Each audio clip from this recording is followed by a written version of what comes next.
punto. Hace poco me pidieron que escriba un artículo sobre qué está ocurriendo en América Latina en términos de libertad religiosa, un tema que es bastante cercano al que nos congrega aquí.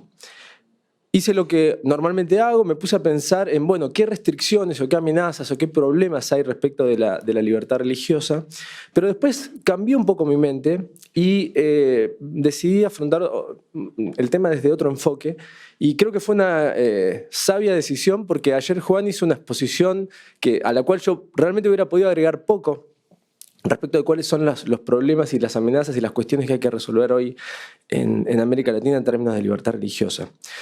Pero desde este nuevo enfoque lo que empecé a pensar es cómo estamos reaccionando nosotros como defensores de la libertad religiosa frente a los nuevos cambios, ¿no? El tema que nos congrega aquí es un mundo cambiante y en Latinoamérica también está cambiando. Entonces, ¿cómo nosotros estamos reaccionando frente a esos cambios? Y mi mente fue por dos vías. La primera es respecto de algunas conversaciones que tuve con personas que se dedican a esto y que están muy involucradas.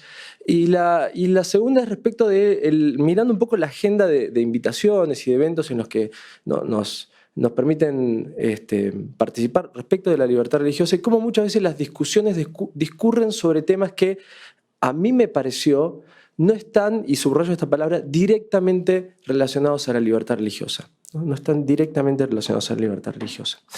Y yo debería poner, aunque todavía no hice mucho, sí, pero yo me bloqueé a mí mismo. Abajo, aquí. Supongo que esto es así. Y ahora... ahí vamos. Digo, a veces estamos enfocados, me parece, por la temática de los temas y de las conversaciones, en cuestiones que no son directamente temas de libertad religiosa, y esto es un poco lo que quiero compartir con ustedes. Claro que son reflexiones iniciales que admiten mucho más tiempo de pensar y que también admiten ser discutidas, y me parece que sería bueno que sobre el final, cuando tengamos unos minutos, podamos hacerlo. ¿Qué está ocurriendo en términos de cambio del panorama religioso en Latinoamérica? Voy muy breve con esto porque este es un grupo de expertos y ya más o menos lo saben. Secularización de la sociedad, entendida como el abandono de la religión por parte de algunas personas, pero sobre todo como la pérdida de influencia de las religiones y de las autoridades religiosas sobre el grueso de la población. La gente cada vez más vive la religión como le parece, son espirituales o le llaman de distintas maneras y hacen una religión, muchas personas hacen una religión a su medida, con lo cual es difícil encasillarlas dentro de las religiones tradicionales. Una segunda tendencia es que hay un aumento en la diversidad religiosa. En Latinoamérica, como es bien sabido, es una región tradicionalmente de población católica. De hecho, provenimos de nuestra historia colonial de ser 100% católicos y a partir de ahí esas proporciones han ido cambiando en la medida en que aumentan, como he dicho, algunas personas sin religión, pero también personas de otras religiones como principalmente evangélicos y bueno, muchísimas otras minorías.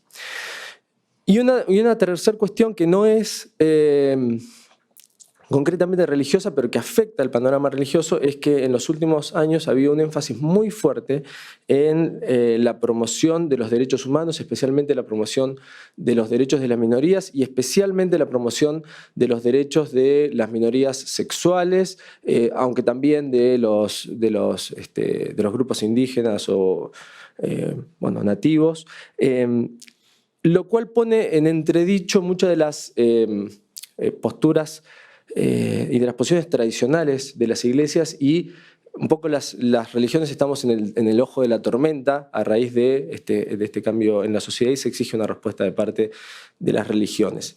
No quisiera enfocarme aquí en el cambio de las religiones, sino en la reacción que nosotros tenemos como defensores de la libertad religiosa independientemente de cuál sea nuestra religión. Y en este sentido, Permítanme que tome solo 2 minutos para compartirles una historia. La escuché hace mucho tiempo, yo creo que cuando era pequeño, hace muchísimos años, pero vino a mi mente en estos días y quiero compartirla con ustedes. Probablemente la conozcan. Es la historia de 2 leñadores que tenían su casa cada uno en el bosque, vivían uno junto al otro, y entonces cada uno compra un hacha y todos los días salen a leñar, ¿no? A echar árboles, con la particularidad de que uno se levantaba muy temprano, salía, iba a leñar, y el otro a media mañana, una hora y media después, salía, iba también al bosque, todos trabajaban, cuando terminaban, al mediodía, volvían juntos. Claro, el que salía más temprano tenía más cantidad de leña, como es natural, y el otro tenía un poco menos, y esta dinámica se repetía todos los días, se levantaba uno muy, muy temprano, iba a leñar, el otro un rato más tarde, iba a leñar, volvían al mediodía, uno tenía más leña que el otro, hasta que un día el que se levantaba más temprano ya no tenía tanta más leña que el otro, y en un momento el que se levantaba más tarde tenía más leña que el primero, y el primero le molestó mucho y se comenzó a levantar más temprano para tener más tiempo para leñar, y entonces se levantaba cada vez más temprano, pero cada vez tenía menos leña. Y el segundo, que siempre se levantaba a media mañana, o iba a trabajar a media mañana, siempre tenía la misma cantidad de leña. Y entonces la diferencia le molestaba mucho al primero, que hacía un gran esfuerzo, y un día, muy frustrado, le dice, ¿cómo puede ser? Vos te levantás a media mañana y yo cada vez me levanto más temprano, cada vez trabajo más, cada vez me esfuerzo más y cada vez tengo menos leña, y vos te levantás a la mitad de la mañana, tenés siempre un montón de leña. Y otro dice, no, pero yo también me levanto temprano, lo que pasa es que yo me levanto y lo primero que hago es estar un rato afilando el hacha. ¿Vos no afilás tu hacha? Y entonces el otro se quiere morir, ¿no? Porque estaba trabajando muchísimo con un hacha que ya no cortaba, porque golpeaba y golpeaba y no podía cortar árboles porque su hacha estaba desafilada.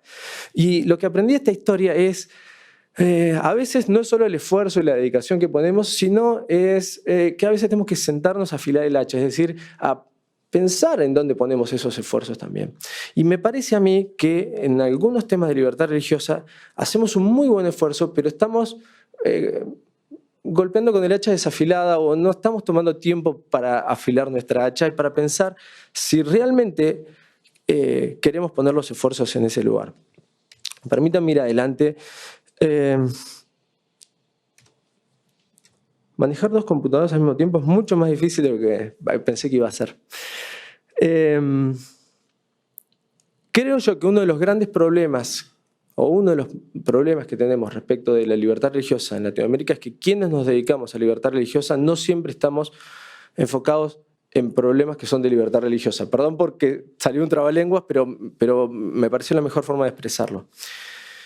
Cuando decimos libertad religiosa, yo al menos, y creo que este es un concepto que más o menos podemos compartir, me estoy refiriendo al derecho positivo de realizar todos los actos de reverencia, de homenaje, de veneración que corresponden a nuestras creencias religiosas, y también el aspecto negativo de no ser obligado a realizar los actos de veneración que no queremos, no participar de actos religiosos o de ningún tipo de ceremonia religiosa que no queremos.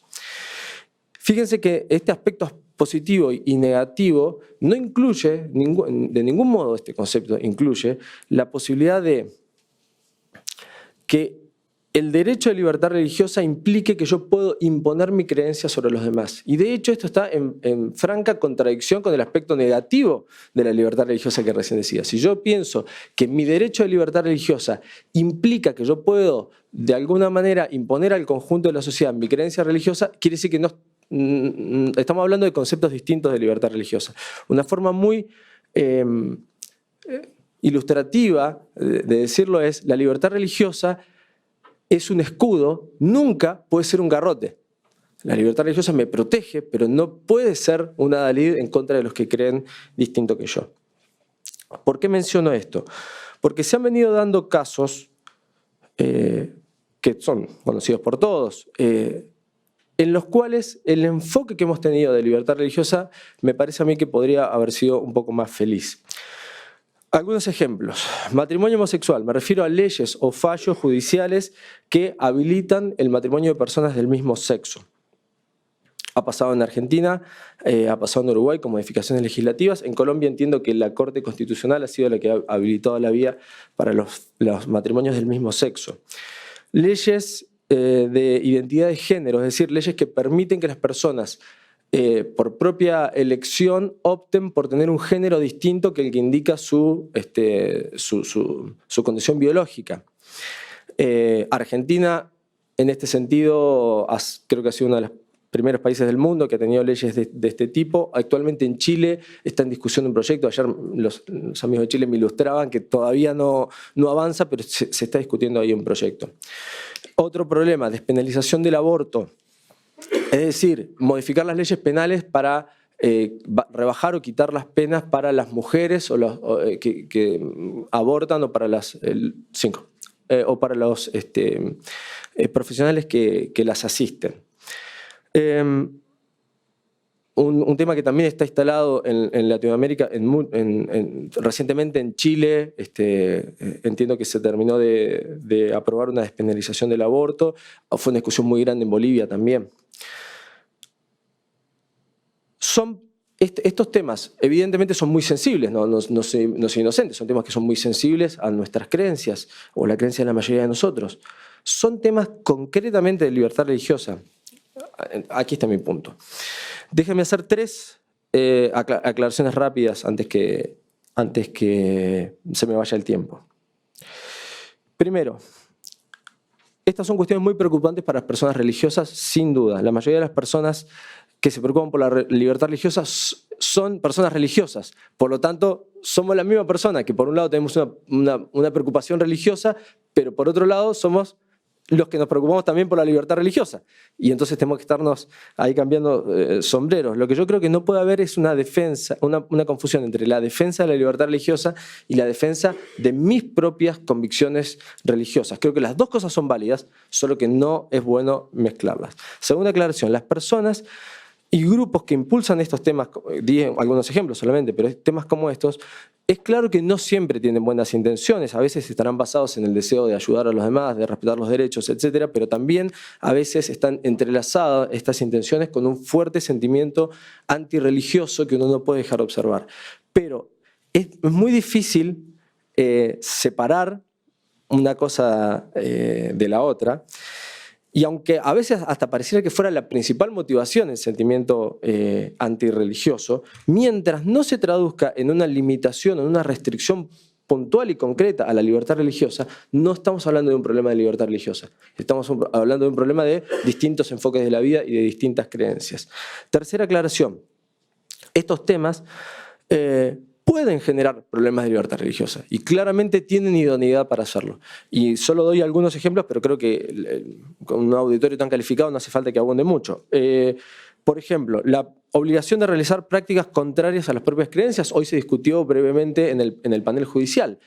Esto es claramente un problema de libertad religiosa, pero no es la práctica en sí misma que alguno realice, sino que me obliguen a mí a participar de esa práctica. Esto es un problema de libertad religiosa, por lo menos en el sentido más tradicional que yo estoy tratando de rescatar.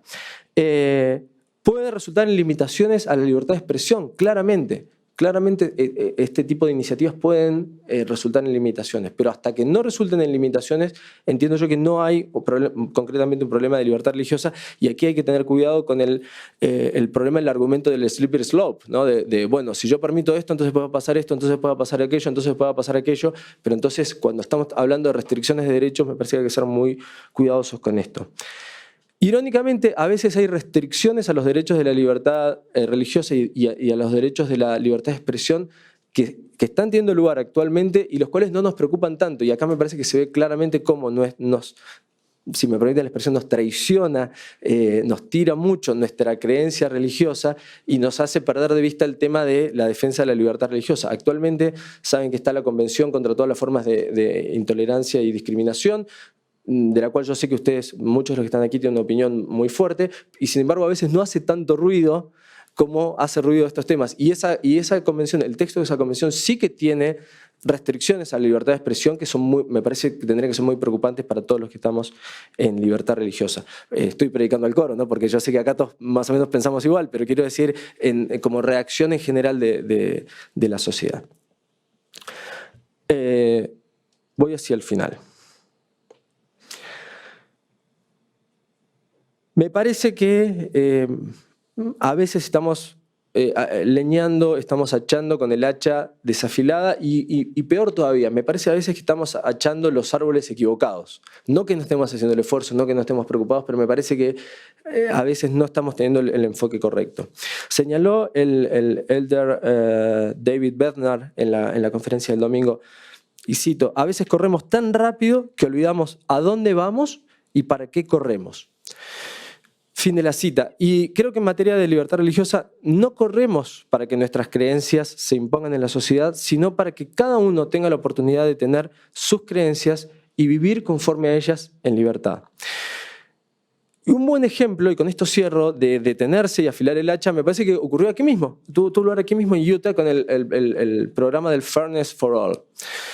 Frente al matrimonio homosexual, que era una realidad inevitable ya en Estados Unidos, porque así lo dispuso la Corte Suprema, la Iglesia de Jesucristo de los Santos de los Últimos Días no cambió su doctrina o su posición tradicional sobre el tema, pero buscó un enfoque distinto que permita, por un lado, que se respete el derecho de libertad religiosa de quienes no están conformes con esa práctica, pero por otro lado que se respeten también los derechos de las personas que creen distinto. Esto es lo que llamó Fairness for All, una iniciativa que tendrá sus luces y sombras, como mencionaba Guillermo, como tienen todas las cosas que hacemos, pero me parece que es un enfoque muy interesante respecto a no tratar de imponer nuestras visiones sobre los demás, sino buscar el espacio para todos.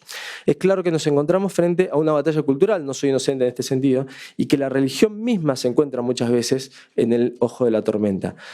Las personas religiosas nos sentimos, y creo que con razón justificada, bajo ataque. Sin embargo, creo que cometemos un error si utilizamos el rótulo de libertad religiosa para promover nuestras propias convicciones religiosas, y que ha llegado el momento de afilar el hacha y enfocarnos plenamente en los temas de libertad religiosa. Muchas gracias.